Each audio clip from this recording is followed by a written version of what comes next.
Hi Ian. So, cutting the top board here along this piece now, and it's kind of an odd shape. So, right at the front here, you've got a piece that goes along pretty much level, but at this point here, it starts to drop off, and it gets narrower and narrower, right down to here. Now, the only way I've thought of doing this, and it's the only way that seems to work, is if you take the roof battens, if I take this one for example, I'm trying to get the camera right, if you take this and measure from there down to the top of this piece of plywood, that's one measurement, but you must always measure from the corner here to that batten there, and then measure down, okay? So you've got the distance there to this point, and then you've got the height at that point. And when that translates to, if I lay the board that I've cut down on the floor here, you can see the lines on it.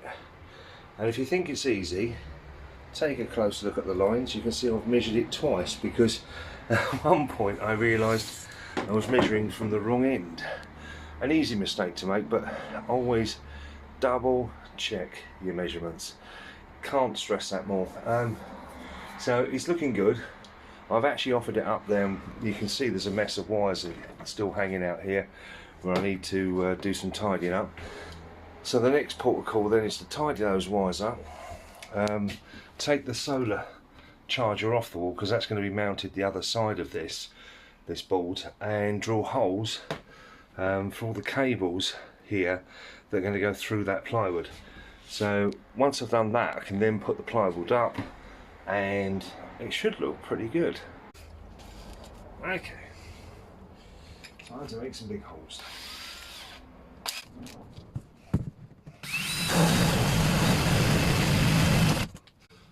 Yeah, I hope that's big enough. There's quite a few large cables there, so I'm going to do another one beside it. Nice little slot there.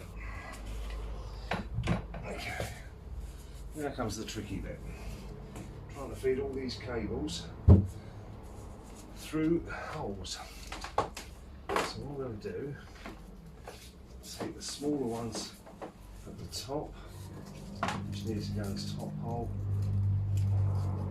and this is for the 12 volt. The reason I'm doing that is because it will hold it up a little bit. Now, I'll just find the back of this. There we go. Back to there. See? Holds it. So just feed through that one a little bit more. And these big ones here should fit quite comfortably. I'm not too worried about the hole here. Being of an odd size and all the rest of it, because this is going to be inside a cupboard, and I'm going to put a plate over this so that it has easy access, but also because it will make it look nicer. So this is, in case people are size, if they think, well, this is the face panel. It's not. This is the back panel that's going on the wall. So, and it's going to be inside a cupboard. So a lot of hiding goes on with these sort of things. The last two which are going to go in through this. And it's going to take a little bit of fiddling and well-used phrase, fettling, to make it look nice. But it's worth it if you take your time over this stuff. It's good. You've probably seen in my videos I don't normally do a video of me actually doing stuff, because I don't like having people waiting to see what's going to happen. A bit more of the cables. Quite a snug fit, even with the size of holes I've just done, which is good. Right, that all seems to go in there pretty well. I've got two cables here, which is going to be for the underlighters.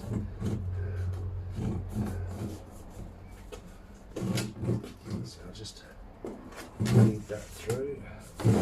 That one, and then, as you can see, having a big head comes in handy. Hold your boards in place. I do have a panel holder in the garage. It's just, it's not here to hand, so there's those two. I'll push this up a little bit more and feed a bit more of those cables through, especially in the top there. And they can hold it. There we go, that's one. Come on.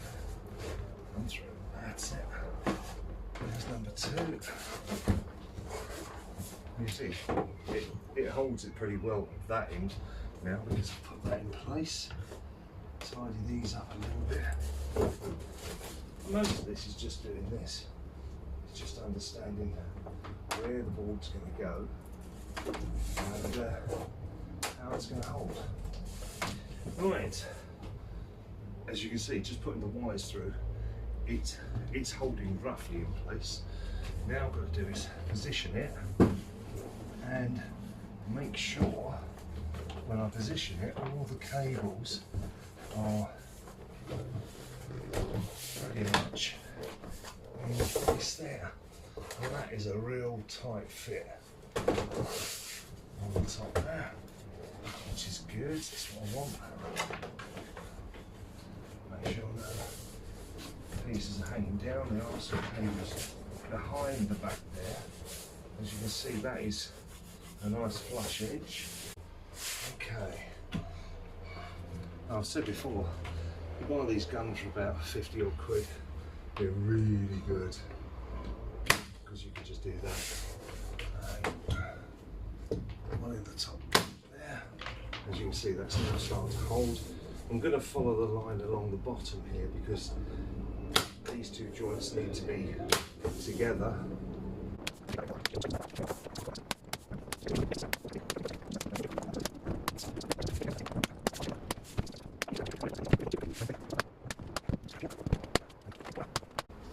On the batten, and I'll put this along here. You see, that will form the bottom of the cupboards that are going to go over here. So you build a framework out of this stuff. If you haven't got one, get yourself one of those table saws which can cut the thickness you want, because the edging that goes around the edge of a lot of the motorhome stuff is 20mm.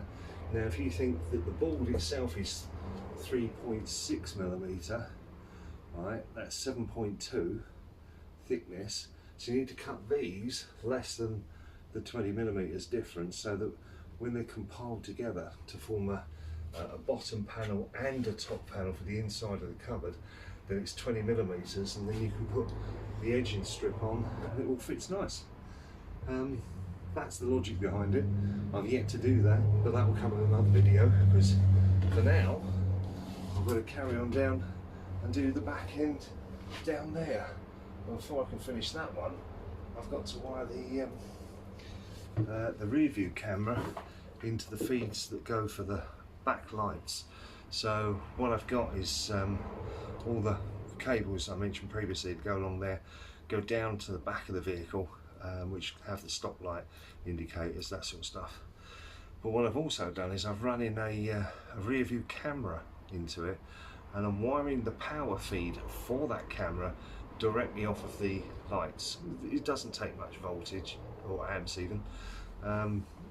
Sorry, it doesn't take much amps, but I'm wiring it to the stoplight, so as soon as I put it into reverse, the camera will come on and the display is in the rear view mirror.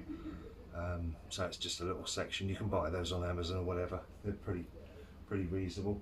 But also I've run a separate cable in there, separate power cable, so that I'm going to wire that into a switch on the dashboard, so that at any time I want to look behind me, if the big lorry's about 2 inches from the back of her, then I can flick the camera on, have a quick look, and decide what to do, whether to pull over or whether or not to see if I can eke any more speed out of her. Apparently she only does 55 miles an hour, so that's going to be interesting on the motorway. There are some things I am going to do to her.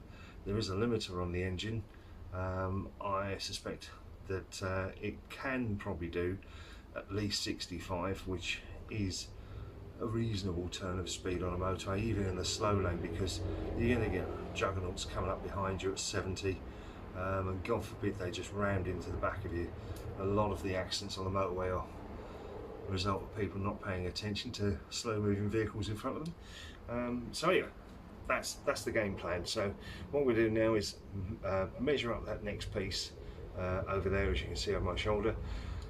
I'll leave the quadrant out the back, which, as I can see from my monitor, is that little roundy segment piece there, and just do the bit coming forward to there. But to do that, before I actually put that in place, I will have to finish all the wiring. I'm going to need some help for that, because I need somebody to press on the brake pedal and nip round while I'm at the back and finish the wiring for the LED lights at the rear. But apart from that, I think you'll agree if I just take this and show you around here now. You know, compared to what it was before, this is now starting to come together. If I just do the old panoramic spin, yeah, there's a few of the tools up there, as you can see. But yeah, it's beginning to look good. Beginning to look a lot more habitable than it was, you know, when we started stripping apart. I have to say, it didn't look bad when we got here, but as you've seen in the previous videos, there was a lot of rot. That's all cured. We're now at the stage where I can now start to think about putting the ceiling panels on. I've got some brand new ones of these. I'll just show you this one I bought here off the Camping and Leisure place. It's a really nice version. Fitted that because I had to, as you may remember, I had to do these beams. But yeah, I've got 2 more of those to do, and I'm waiting for the weather to turn a little bit better, because let's face it, it's one of those things you really want to do in drier weather, so when you put the sticker flex round, it seals and has a chance to go off before there's any rain comes down and gets in. So yeah, going to be doing that. Already got my lighting positions sorted out. There's one halfway down, and there's that one there. That's going to be for the bedroom area. As you can see, looking down here, I've got my plugs and switches. Bit of road rage there. Happens on the Battle Road. Got my lighting switches there, which is all 12 volts. And this is looking good. So right, now to measure on this bit.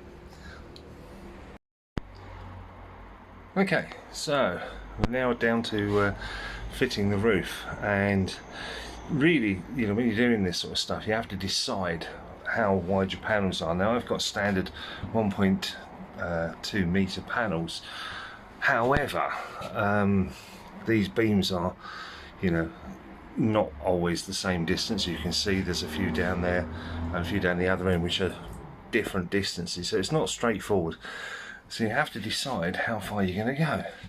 Now Miranda used to have 3 joining sections, that is, so it'd have 2 pieces of ply butting up in the middle of a joint and then tacked all the way down. That's okay, nothing wrong with that, it just doesn't look great. So what I've decided to do, I've put this extra piece in here, because if I follow this round the other way, this hides the joint, and there's going to be a batten down here all the way to the floor. That's going to be a wall that's going to come across this way, but obviously there's a void there, so I put a new piece in. Those table saws are absolutely amazing. So I cut this myself just a minute ago, 45mm wide, 20mm thick. So just took a 20mm plank, cut off what I needed, and it fits perfectly. That's not even fixed in, as you can see. It's quite solid even doing that. I will put some angle brackets in there just to give it some more stability, because previous ones, as I said before, are screwed in from the outside, and unless I want to take the whole outside panel off, which I don't, then that's the answer. So anyway, back to the point. From the back end panel then here, coming forward to this new one here, is 100mm or 1 meter, sorry, 100 centimeters, get it right, 100 centimeters or 1 meter, and I have a 1.2. So there's going to be a join here, between this ceiling panel and the one that goes that way. Now why that's significant is because it means that this joint is going to be hidden underneath this archway. There's going to be an archway wall the same way as we've got at the front there, you can see. So that's going to hide that joint, and then we come forward to the front here, where this vent is. There's going to be a joint here, and this is going to be the only one that's visible, because from there, if I just spin round, we're going to run a piece of ply to that front edge. Okay, so don't be afraid to do this, because let's face it, it's cosmetic. I know it's tapping into my OCD, but do you know what? It's my motorhome. I'm an amateur. I'm allowed to get away with it. So anyway, I'm gonna crack on and put my angle brackets in, and then I'll get that first panel up there. Okay, so as you can see, got all of the ceiling panels in now, and including the hole ready for the flue, for the boiler, which is going to go there. You can see it's looking rather nice. Some of the panels have already been pre-undercoated, ready for the top coat. As you can see, now I have a light fitting up. This is prelude to this here, which is the two-way switch, which I've wired in by the front door as well. So, oh yes, so this one here is got a two-way switch on it as well. So the main lights for the motorhome can be operated from either the bedroom or from the door when you walk in first time. Anyway, yeah, as you can see, it's starting to come together now. Wiring for the shower unit. This is for the downlighters. It's hanging from the ceiling because obviously there's going to be a full ceiling in here. The whole of it's going to be lined with panels, so that you know, it keeps the weight down, and it also it will look really nice on the inside. All the wiring for the boilers here, that's the 12 volt and the 240 volt we've got there. Sockets are in a number of places. That's 240 volt sockets, and the light switches. There's another one down here where there's a lot more wires, because that's where the zigs go in for the power distribution, and obviously the solar charging cables underneath, which are the big thick ones here. Yeah, they're already wired in. Cut them short and safe so they don't short out, because it is live, that piece. So yeah, I think it's starting to look really good. Gonna go away for a week's rest now, but when I come back, these vents are going to be replaced, because I'll give you an idea, this is the newer one, and on the new type of vents they have these locks, which means you can't open them from the outside, which is much better than the old ones, which look like they once had the fitting there, but it's missing. So not a problem, replace them. The new ones look better anyway, and I've got to take them out to reseal them just as a belt and braces. I mean, you don't spend all this time doing all this work and then suddenly realise you've left a skylight leaking, and it just ruins it all, because it will, because that is a big roof. Right, okay, time to start measuring up for the curves on the back piece, and I'll see you in a bit.